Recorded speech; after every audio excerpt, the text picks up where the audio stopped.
Hello, how are you? My name is Heather Lee. I am a healthcare practitioner and I assist a nationally known obstetrician. I understand this is your first pregnancy. Starting a family can be scary and exciting. The best way to help you prepare is to educate yourself on what to expect and what things you can plan for. Although everything may not go as planned, it's better to know what to do in most circumstances. Let's start by reviewing the childbirth process from fertilization to delivery. Although you are past this point of fertilization, it is important to know where it started. Millions of sperm are part of the process, and yet only a few will survive the process to the fallopian tube.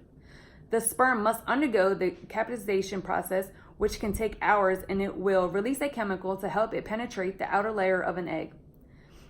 Once this occurs, the single sperm will be inside the oocyte cytoplasm, and an electrical reaction occurs that prevents any other sperm from entering the oocyte. Here it completes the final stage of cell division where it becomes a mature ovum nucleus and releases its chromosome. According to the book Human Sexuality, for fertilization to occur, intercourse must take place within 5 days before and 1 day after ovulation. Following fertilization, the cells replicate and it is now called blastocytes. At this point, it takes about 1 week to complete the process of implantation. Here it grows into an embryo and at 3 weeks will set development for organs. At 4 weeks, the heart begins to pump blood and a spinal cord and the nervous system have begun to develop. By 5 weeks, the formation of the legs and arms, and by 6 weeks, the eyes and the ears develop. At just 7 weeks, the reproductive organs begin to differentiate into male or female, and at this point, you can schedule an appointment and look forward to finding out what gender your child will be if you choose to. After 8 weeks, your embryo will now be referred to as a fetus, and the brain begins to function, facial features begin to form, and bones begin to develop. At 12 weeks, arms, hands, fingers, legs, toes, and eyes are almost fully developed. By month 5, the fetus' internal organs are well developed, but would not function well outside of the uterus. At 7 months, the fetus is pretty well developed and has a good chance of surviving outside the womb with specialized care. At term, which is 9 months, your baby will be fully developed and this will be considered a full-term pregnancy. I hope this has helped you in understanding how your baby will grow over the next few months. Now I understand that you have a few questions for me.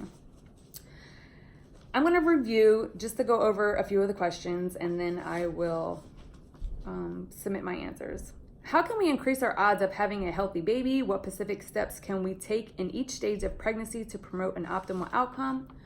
What are some possible complications during pregnancy? In such problems arise, how will you know? How can we prevent damage to the fetus? What are some common causes of typical development of the fetus? Can any of these be avoided or addressed? If so, how? What happens during childbirth? How much pain should we expect? Is it safe to use anesthesia? How long will the birthing process take? And what childbirth options do we have, and what do you recommend and why? So these are all the questions that I have answers for, so I hope this helps. But let's start with what you can do to increase your odds of a healthy baby and some proper steps you can take in each stage of pregnancy to help increase these odds. First thing you should do is talk to your obstetrician about what current medications you are taking and how safe they may be, and if you need to discontinue or find a substitute until after giving birth. This is a crucial part because everything that goes into your body will be fed to your unborn baby through the umbilical cord to the placenta. Carrying a child takes extra nutrients from your body, and it is important for you to make sure you are feeding your body the proper nutrients and a good balanced diet, along with taking the proper prenatals to ensure you and your baby are receiving all the vitamins that it takes to give your body what it needs to produce a healthy baby.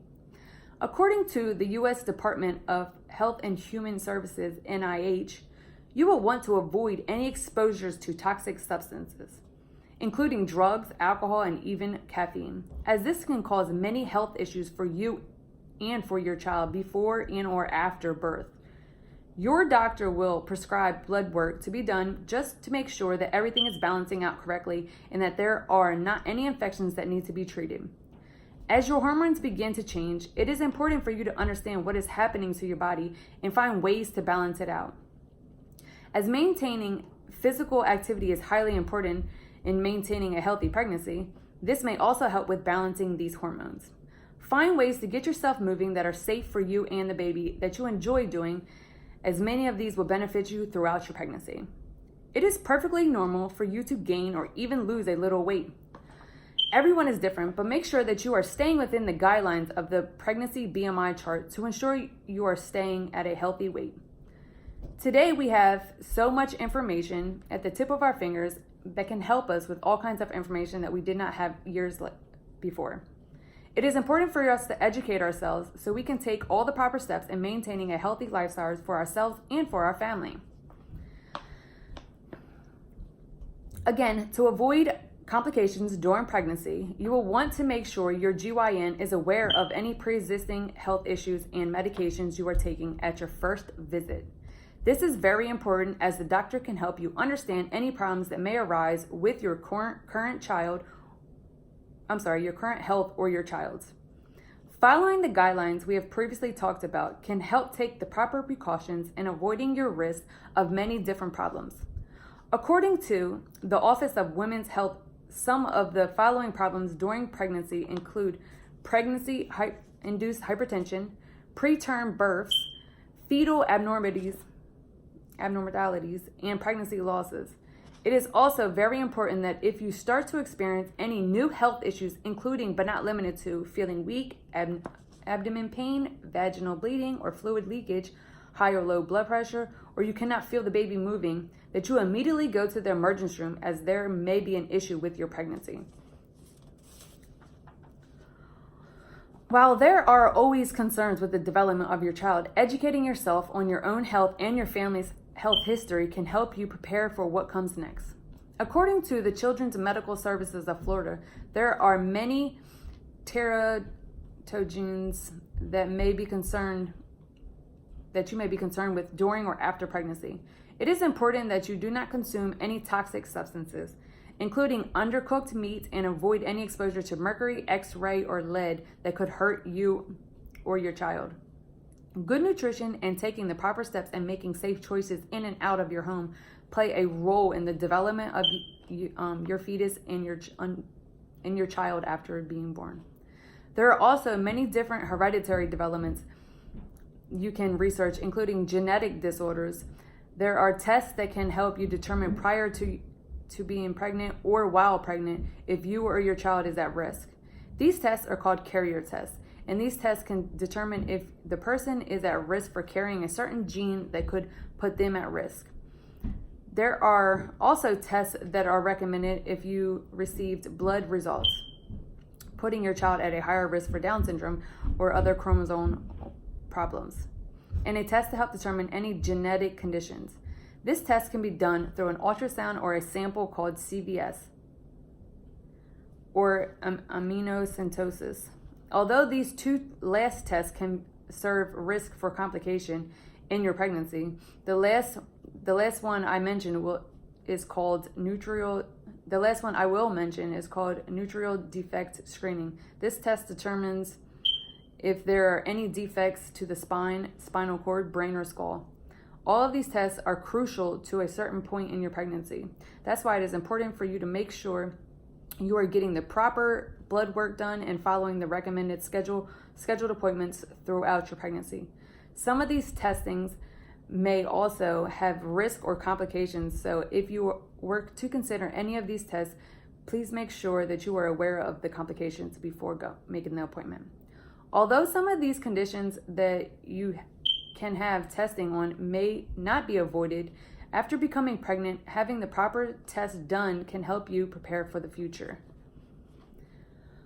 Although you cannot plan for whatever childbirth delivery you desire, that does not mean that is the one your body will require. Everyone is different, and that is why hospitals and medical staff are prepared for anything. Make sure you consider your options for birthing decisions. Whether it is a natural vaginal delivery or if you would want to use an epidural, every person's decision, pain tolerance, and opinion is different. In most emergency cases, a C-section would be required, which would require anesthesia. The two forms of drug pain relievers are analgesics, which are a pain reliever without the loss of muscle movement, and most commonly used in anesthetics, which blocks all pain and movement. When not required, it is an individual's choice to receive it or not, but make sure that you educate yourself on the benefits and the flaws of these drugs. You can follow up on the pros and cons from a website called AmericanPregnancy.org. A C-section is an incision in the abdomen wall and uterus to pull the baby through. Although this may be the safest route for the baby, it may not be for the mother, as it can open her up to many different infections. C-section is usually only planned if the parent had a C-section with a prior birth or if there are any medical concerns or complications. The birthing process usually begins when the mother starts to feel regular space contractions. At this point, your cervix will start to dilate, and this can last from 2 to 36 hours. At that point, you should start to head to the hospital. The first step to giving birth is your water breaking. Then you would go through the transition period, which consists of more intense contractions. At this point, you should be fully dilated at 10 centimeters, and soon after is when you would be required to start pushing to start to see the baby, which is called crowning. You would continue to push the baby out and deliver the child. This would be considered a vaginal delivery. There are many decisions you will have to make when becoming a parent, and it all starts with your decision to start a family. You will have to decide if you would like to give birth at a hospital, at a birthing center, or at home. These decisions should be made off of everything we have discussed already, including health concerns, preferences, and how comfortable you are with the care you receive or will receive. Make sure you put into consideration the cost of these facilities and what they are capable of.